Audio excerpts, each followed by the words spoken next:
Hello students, today we will be studying the osteological features of the scapula bone. Now what we see here are the two scapulae. So let us just take this one randomly. Now scapula is also known as the shoulder blade. Now what type of bone is it? It's a flat bone.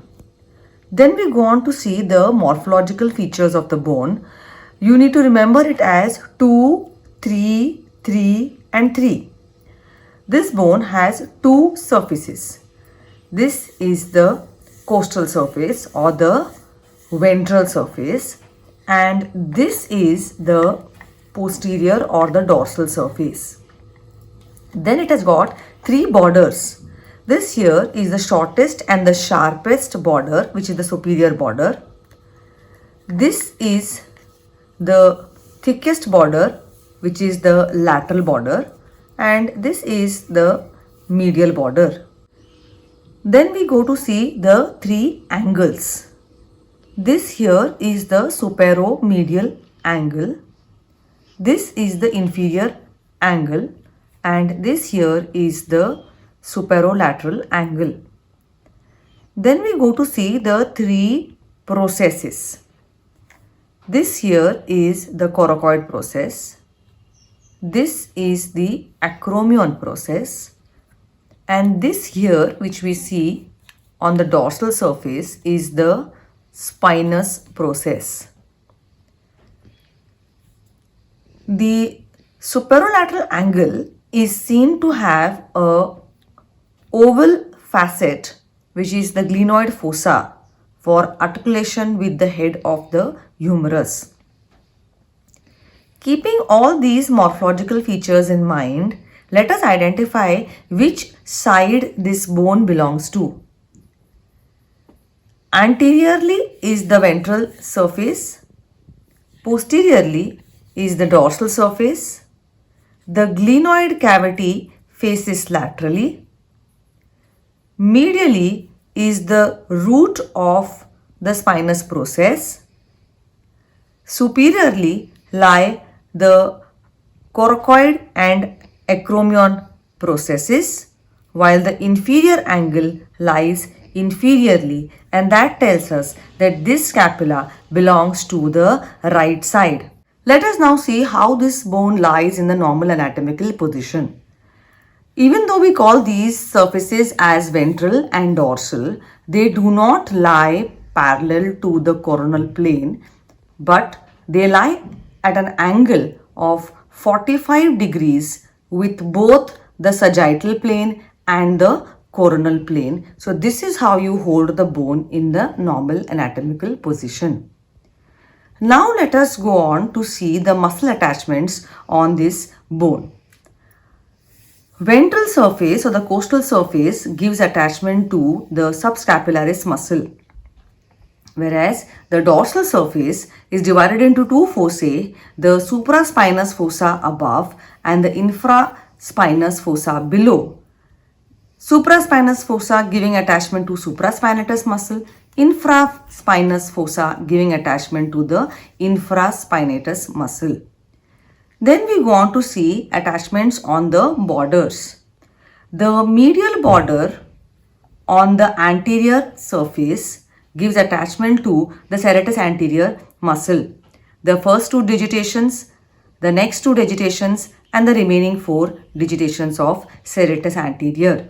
While on the dorsal aspect, the medial border gives attachment to levator scapulae above, then to the rhomboids minor and then to the rhomboids major.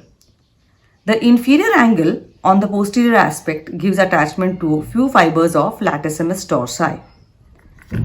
The lateral thick border gives attachment to the teres minor muscle above and the teres major muscle below. Just above and below the glenoid cavity are the supraglenoid and infraglenoid tubercles. Supraglenoid tubercle gives attachment to the long head of the biceps brachii muscle, while the infraglenoid tubercle gives attachment to the long head of the triceps brachii muscle. Then we go on to see muscle attachments on the three processes. The coracoid process. The tip of the coracoid process gives attachment to the short head of biceps brachii and coracobrachialis, while the body of the coracoid process gives attachment to pectoralis minor. The acromion process as well as the spinous process. The upper lip of spinous process and the medial border of the acromion process give attachment to trapezius muscle, while the inferior lip of the spinous process and the lateral border of the acromion process together give attachment to the deltoid muscle.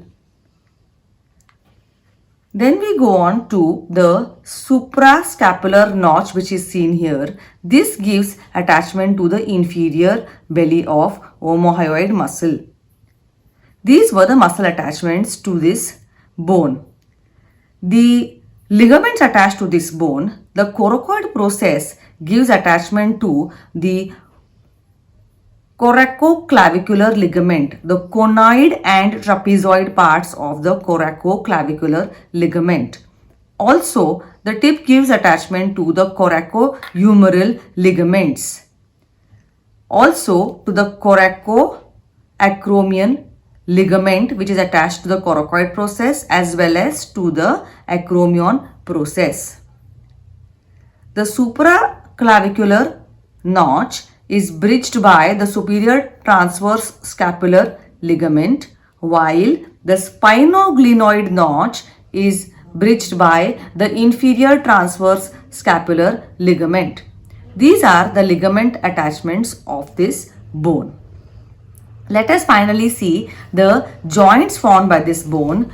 There are two joints formed by this bone. The glenoid fossa forms the shoulder joint with the head of the humerus, and this joint is a simple ball and socket type of synovial joint, while the acromion process has a facet on the medial aspect which is going to articulate with the lateral end of the clavicle to form the acromioclavicular joint, which is a plain synovial type of a joint. So these are the features of the scapula.